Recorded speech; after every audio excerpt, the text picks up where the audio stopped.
Hey guys, thanks for joining us for this 105th episode in Season 2 of Good Questions with Cameron Dole. Special guests on this episode include United States Senator James Lankford. We'll be talking election bills, the border crisis, and as he's traveling Oklahoma right now. We'll also visit with author, economist, and sociologist Dr. Randall Bell. We'll talk about the book Post-Traumatic Thriving, the Art, Science, and Stories of Resilience. Of course, if you would, please take the time to subscribe, comment, leave some feedback, check out the shop, and share with your friends. Now, how would you rate your cooking skills on a scale of 1 to 10? Now, the average American says they're a 6.8. That's 7 for women and 6.5 for men. Now, the poll also found 37% of us believe in the 5-second rule, and almost a third of us have used it while cooking. 31% have dropped food on the ground and then used it in a meal anyway. And here are 10 more stats on our questionable cooking habits. Number 1, 65% of us like to eyeball it instead of using measuring cups. Number 2, 58% don't usually follow a recipe. Number 3, 41% have used a spoon to taste something and then kept using it to mix. Number 4, 38% use dull kitchen knives, which are more dangerous than sharp ones. Number 5, 34% rinse chicken in the sink, which isn't necessary and is actually less sanitary. Number 6, 26% of us don't rinse fruit and vegetables. Number 7, 23% have cooked a full meal while drunk or on drugs, which seems low. Number 8, 15% of people don't wash their hands while cooking. Number 9, 14% will use the same cutting board for raw meat than vegetables. And number 10, 8% of us burn things on purpose just because we like the taste. Always good to visit with our good friend, United States Senator James Lankford on the line with us and on the road today. And Senator, first off, always good to visit with you, my friend. Great to visit with you as well. Really is. And talking about being on the road, I know that you're headed to Altus today. I want to give you an opportunity to talk a little bit about the trip and obviously being back in your home state, how much you're loving traveling around Oklahoma these days. Yeah, much rather breathe the air in Oklahoma than breathe the air in Washington, D.C. Yeah, I spend well over probably 35, 40 weeks a year that are in D.C., so the weeks that I get back home, I really cherish to get a chance to get out to as many places I can. Spending all day today in Altus and out at the college, spending time meeting with ag folks, working through all the different issues with city leaders, trying to determine what are the key things that need to be discussed and determined. So, yeah, it's going to be a good day to be able to spend all day in Altus today. And I know for you, the failed election bill, one of the things I wanted to give you an opportunity to talk about, kind of where we're standing with election integrity. I know that's what it all boils down to, right, Senator? Oh, yeah. Election integrity is a big issue that I've worked on for years on to continue to be able to push on this. What Democrats were trying to do was not to protect elections. They were trying to make elections more suspect in the process. So the key thing to remember is our Constitution allows and requires that states run elections.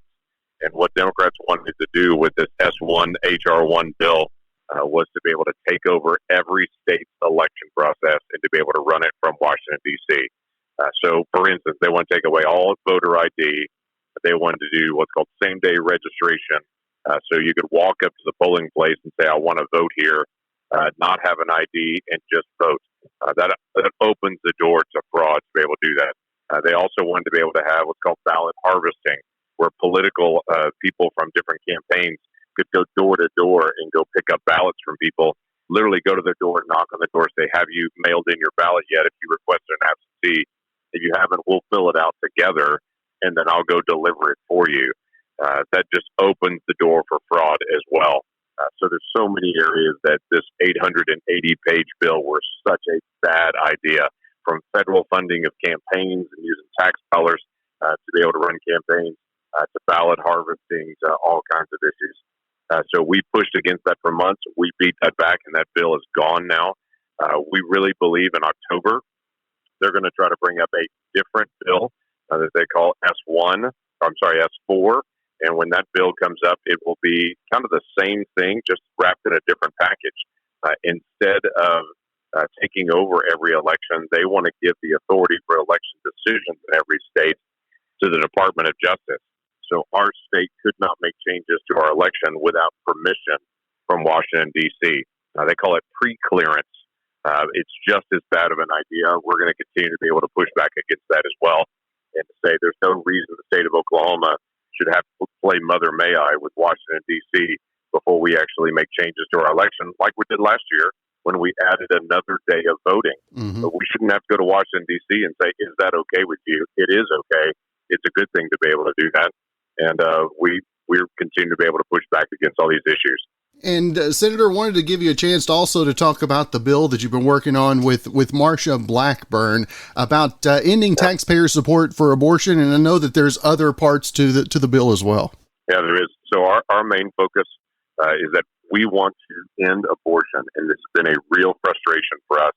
It's the most obvious thing that you can imagine.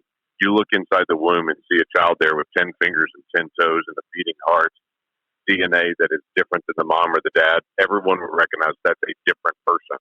And for whatever reason, there's a whole group of folks politically that say, no, we refuse to acknowledge what is self-evident, that child that's there is actually a child that's worthy of protection. I just believe every child is valuable. I don't think, as my Democrat colleagues do, that some children are disposable and some children are keepable. I think every child is valuable. And so we should continue to be able to protect each life. This has been a basic policy on it. What is the floor of our conversation is that there's no funding for abortion. The Biden administration came in immediately and said, no, we want to allow federal funding for abortion. And we want to allow our tax dollars to be used to be able to pay for the taking of life of children.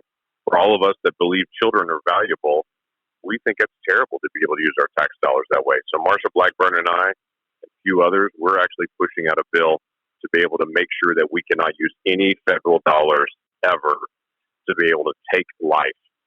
We want to be able to protect life, not take life with our federal dollars. So we say over and over again, abortion is not healthcare.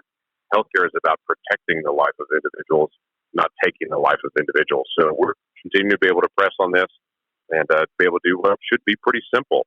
And Senator, also wanted to give you an opportunity, the border that has been a point of contention for years, and I wanted to give you an opportunity to talk about where we're at right now with the border crisis, sir.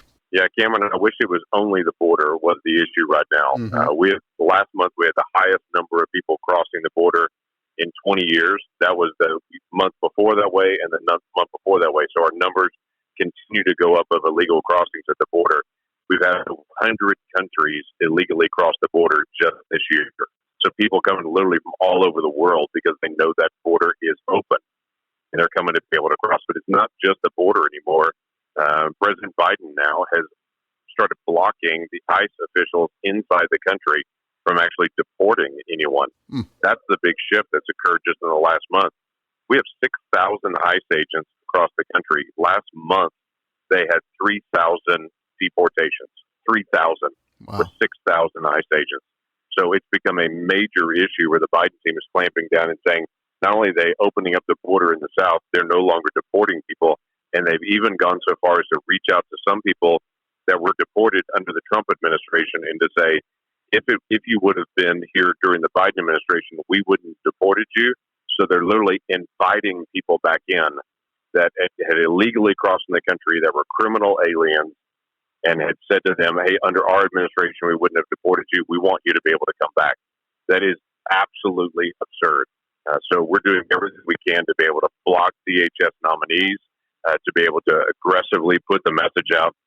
This cannot be, but the executive branch is responsible for enforcing the law. If they're not going to enforce the law, we're trying to find every lever that we can to be able to press on it, to be able to tell the executive branch, you have to go enforce the law. That is your job.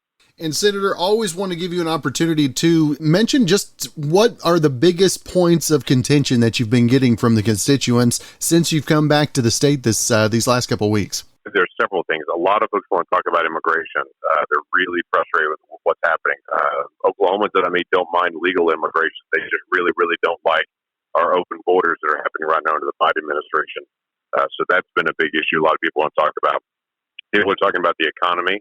And what's happened with the employment issues since this COVID bill that passed in March, it really wrecked our economy and is driving up inflation. And so a lot of people are talking about the cost of groceries now, how hard it is to get parts and supplies.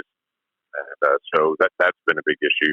A lot of folks are talking about illegal marijuana growth in the state. They want to know what's going to happen and how can we push back on some of those things. So it's been interesting just to be able to travel around the state and to be able to visit with so many folks. And Senator, if folks want more information, have any questions about what's going on, not only here in the state, but on our behalf in Washington, the website's still the best place to keep up? It is. Yeah, they can go to lankford.senate.gov, lankford.senate.gov. It's got a way to email me. It's got all kinds of information on our website. It's also got ways to be able to call into our offices in Oklahoma or in Washington, D.C. We're glad to be able to help get answers to questions of folks. And we'll be glad to be able to help in whatever way that we possibly can. So, yeah, reach out to us if you've got a question or a suggestion, or you want to just give our staff a virtual high five and say they're doing a good job, because they really are doing a good job taking care of people. Senator, always good to visit with you, sir. Traveling mercies as you're out and about today, and look forward to talking to you real soon, sir. Yeah, I look forward to seeing folks around Elvis all day today, so look forward to seeing you soon. Now, have you ever received something by mistake and decided to keep it? Well, this woman is taking that idea very seriously. A woman named Chloe Fountain is going viral on TikTok after posting several videos of a construction crew working in her backyard. She claims they showed up to the wrong house and she has no idea what they're building. But she's not going to tell them until they're done, because she wants whatever it is they're installing. She says it looks like some kind of deck or patio. Now, initially, she talked about getting it for free, but when people pointed out how terrible it would be if she didn't say anything and then refused to pay, she clarified that she would pay for it, but she still isn't going to stop them. Naturally, some people are wondering if this is a publicity stunt. It's possible the crew showed up at the wrong house, but she's done updates over multiple days, so it's hard to believe that it could go this far without the crew knowing. And her most recent update even mentions people found the company and called them to rat her out. But she claims they're still going to finish the job. Our final guest on the show today, a friend of the show also, the master of disaster. I was checking out the picture of you wearing the hat when I was looking through some images earlier today. Dr. Randall Bell is back with us today. And first off, Dr. Bell, thank you again so much for your time. Oh, Cameron, it's great to be with you. Thank you. Now, the last time we spoke, obviously, we talked about the book, Post-Traumatic Thriving, the Art, Science, and Stories of Resilience. And my first question for you is, now that things are opening back up, are we doing better or are we not getting better as we should? I think things are getting better. I'm a perpetual optimist, but my sense is that there's a lot of healing going on. There's a lot of people that just want to practice self-care, take a trip or go to the beach or, get out and do stuff. I happen to live right by the beach, and I'll tell you, it's just jammed down here because people are, we've been living in a cave for months, and I think I'm optimistic. And as things open up, are you noticing the businesses, how they're adapting their models with what we've done this last year? Are they making the shifts necessary, you think? I think some are and some aren't. I mean, as you know, Cameron, I'm both an economist and a sociologist, so I kind of look at things in terms of spectrums. And, a lot of restaurants are certainly bouncing back, but the office sector is interesting because a lot of offices, including my own, where we have a lot of people coming in, it's kind of gone to a hybrid model where some people come in and some people are working more effectively from home. And as long as the work is effective, that works. But that has that's kind of a tough thing for being an office investor or an office building, manager investor, because there's not as much demand. So it's, you got to look at each sector and how people are responding. But overall, I think people are kind of, thrilled to have the COVID in the rearview mirror. More and more. Yeah. And you talk about the sociology as well. And how do you think folks are managing not being around people, and you talked about doing more distance work. I'm doing that myself, and I notice missing some of the social interaction. How do we make up for that? You hit the nail on the head. We're social creatures. People are social creatures, and the most horrible torment you can put a person through is isolation or isolating people. That's torture. So we got to keep a balance. And even though we may be working from home, I can just tell you how our office does it, is that we do have a mandatory staff meeting. In fact, it's today. I'm getting ready for it on Wednesdays, where everybody physically needs to be there. If I'm out of town, I'll even fly in to be there because we need to maintain that connection. We just were successful in landing tickets for a Christmas party at the Magic Castle, where I happen to be a member. So to get the group together, I think we're from home, but we're not going to be totally isolated. We're going to make real efforts to bring the group together. And how do you think that businesses have to change the way we see things? Talking about doing things remotely, but still being kind of keeping the coexistence as well socially.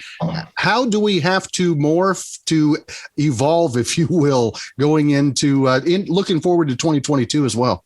Yeah, you got to stay flexible. Otherwise, you'll be qualified for a world that no longer exists. And, let's face it, we have a new normal here with COVID, and people are very proficient with, like meetings we're having right now.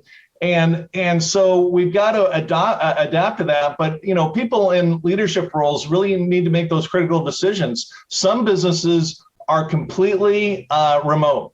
My son happens to work for a software company that's like that. They get together once a year, and that's it. Even the secretary, the CEOs, everybody's remote. And that works for certain businesses. It doesn't work for my business. We need to be together. We need to synergize. We need to get in the boardroom and talk through ideas.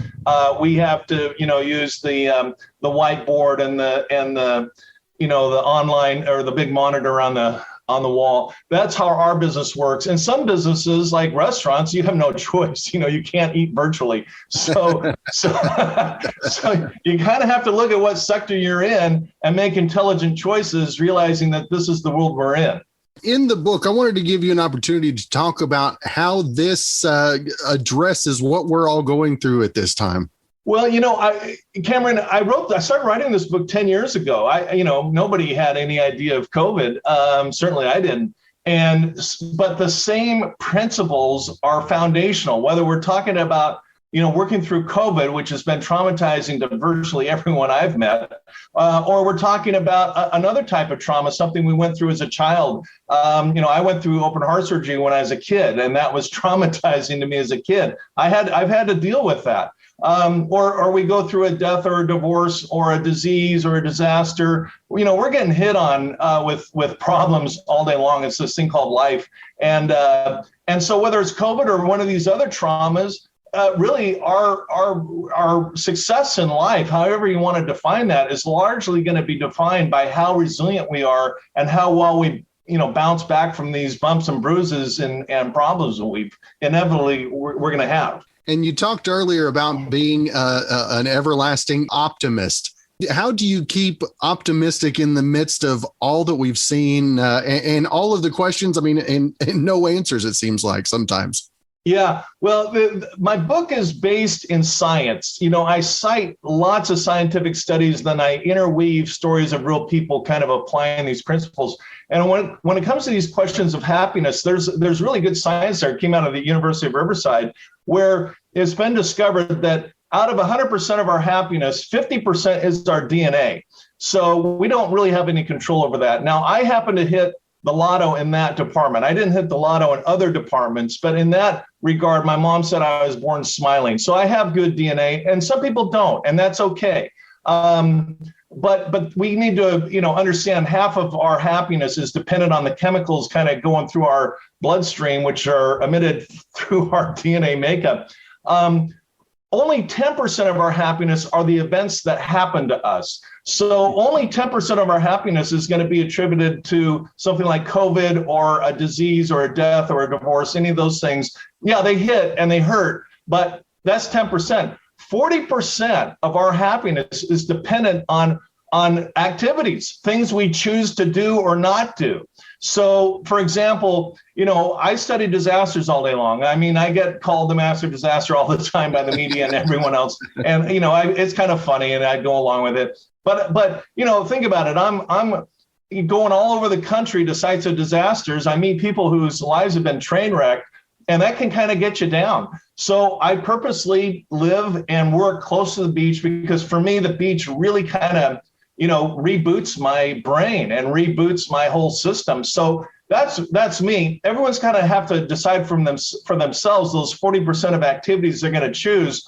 But the two that are really scientifically proven in the book to really work in post-traumatic thriving endeavors are deep breathing exercises, which we call grounding. You can call it meditation or yoga.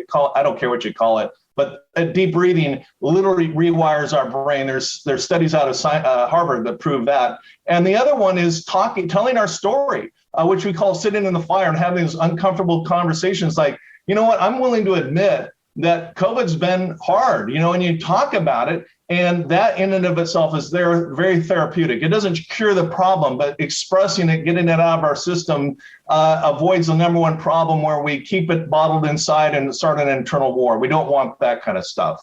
And for those that have families that have been locked together for so long, I mean, what's the key to keeping family sanity in the midst of all of this as well? It's that same formula. 10% is, COVID's caused this problem. We're all bunkered down together and we're getting on each other's nerves. You got it. It's 10%. 50% is our DNA. And sometimes that has to be monitored through, prescription drugs and that kind of thing. I'm certainly not against any of that if you happen to have those DNA issues. But again, the family has to pick 40% of their happiness is going to, and they have to pick activities that get them out of the funk, whether it's, I've seen families have virtual meetings where they all get together virtually once a week and talk, or virtual dinners. I guess you can't eat virtually after all, but you got to pick activities that work for the group to kind of address this so we don't get, too down about the whole thing.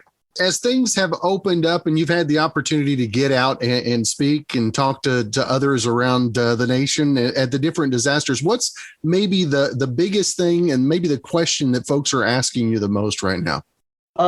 Is this ever going to end? I'm still working on hurricane damage down in Texas and flooding issues that happened years ago. The thing about disasters, a lot of people don't realize, like there's this serious problem in Miami, and a lot of my relatives and friends, text or call me and say, hey, are you working on this? I don't work in the disasters in the first responder stage. I usually get called months or years later. When I worked on the World Trade Center, I was called 5 years after the World Trade, after 9/11. So the people I'm dealing with are long after the news cycle. The news cycle runs for 24 hours or a week on a big disaster, maybe 2 weeks. But after that, there's a long lingering effect. And even though it's not on the news anymore, people are still dealing with this stuff. That's when I'm talking to people. I tell them the exact same thing that I tell, we're talking about. I wrote the book because I felt so bad for these people. I knew there was great science to bounce back from disasters. It's not easy. I'm not trying to sugarcoat it, that's for sure. But I wanted to give them something besides a pat on the back and say, gee, this really, this is really a mess. I wanted to say, here's some science. I know you're really going through it, but there's 15 steps to not only getting back on your feet, but to really, get the energy from this disaster and propel yourself to something you never really thought of before. That's what post-traumatic thriving is all about. So we talk about the same stuff in the book, the same 15 steps.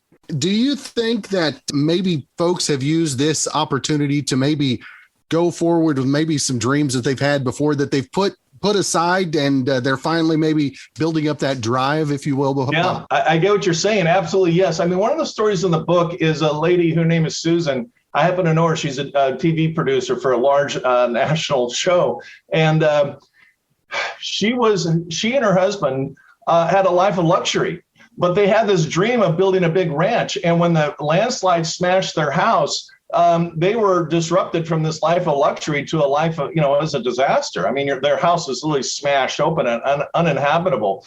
Now they have that dream. They have that ranch. I've been there. They've got 15 buildings on this ranch. And, I won't go through the whole operation, but they're living their dream of outfitting Western movies with all kinds of props and guns and horses and stuff. That was always their big dream. So the disaster, I was having lunch with them or dinner, and and Peter, the husband, said, this disaster was the best thing that ever happened to us.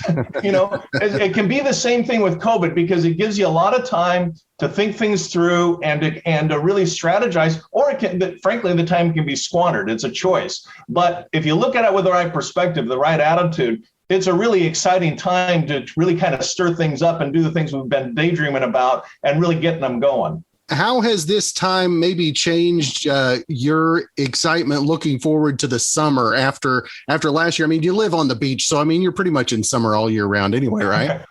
It gets colder here than people realize, but I'm very fortunate to be where I am. Yeah. How has your business model, your goals changed as a result of the last 15 months moving forward into 2022? Well, like a lot of people, I have my head swirling with all these, remarkably brilliant ideas that don't go anywhere. So over COVID, I thought about it carefully, and we just hired 2 creative people that are into social media and graphic design, and really, take these ideas and turn them into, help me turn them into reality. So I'm really excited about the future because I've really, now with these 2 people in the office, I'm really focused to, pick priority projects and delegate them to really smart people and really see them, happen, instead of just being, the same. I suffer from the same stuff I'm talking about, where I daydream about things and don't get them going. So that's what the solution is here. And so I'm really pretty excited about the future, because these things that I've been wanting to do are now getting done. So that's the idea, is to take the time, whatever it is, to look at our daydreams, our ambitions, and put them into action. And how hard is it to see those dreams that we have, those aspirations, those maybe visions that we have of our future? How is it to get those over to those that we work with and get that community built with those same like desires, if you will? Yeah, the best word to answer that question is a single word. It's vibe. You got to, it's like music, you hit a note, and the chandeliers and the glasses and the other instruments in the room are going to start vibrating the same note if you have a musical ear and really hear for it. And it's the same thing with people. Some people we're not on the same vibe. And I'm not being judgmental. Maybe their vibe's higher or better than mine, but we all have a vibe, and we want to connect people where we connect with people that we connect with. We want to get on the same vibe. So there's excitement and passion about the stuff we're doing. There's nothing worse than coming to a job where people aren't excited or passionate about what they're doing. And so you gotta be sensitive to that vibe and connecting with people. And I'm really excited because my office is full of people that I really connect with, I really like. They get my quirky sense of humor, I get theirs, and we connect and we get good stuff done. That's kind of my recipe for success. We've had to deal and live with all of our own decisions. We're having to kind of do everything our own as we've been remotely this last bit of time. How hard is it for you as a leader of an organization to delegate? How did you learn to delegate proficiently, if you will? Yeah, I had the same hangups I think a lot of people have, where they want to keep control, and they don't trust people enough to do it right. And I don't know, I just guess I was forced into it because I got so busy with so much stuff that it was either crash and burn or learn to delegate effectively. And I think that the thing is to trust people. Just like I make mistakes, they're going to make mistakes. That's okay. That's just, that's life in the big city. That's how it works. But if you lay a good foundation and you lay a good template down, people are smart, and they're smarter than me in certain ways, and they have gifts that I don't have. And not only they're going to do it, tripping up along the way, but they're probably going to do a better job than me because they have my input, they have my templates, plus they have their own creativity. So that turns out to something better than I never would have come up with on my own. So that's kind of my attitude about it.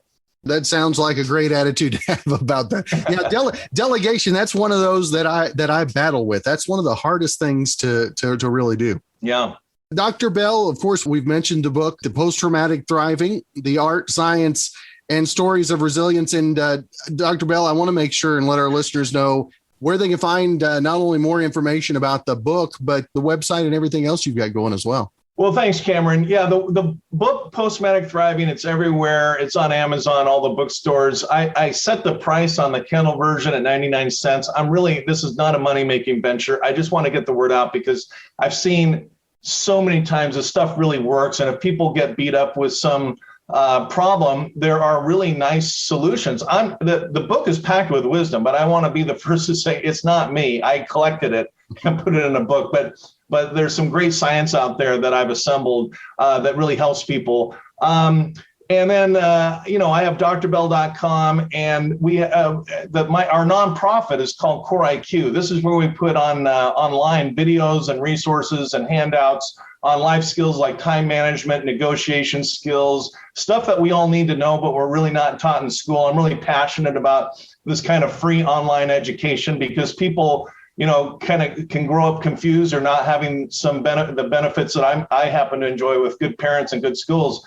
And but the information, I want to make that information available to everyone. So drbell.com, the book's everywhere. All right. Well, Dr. Randall Bell, it is always a privilege to have the chance to visit with you, sir.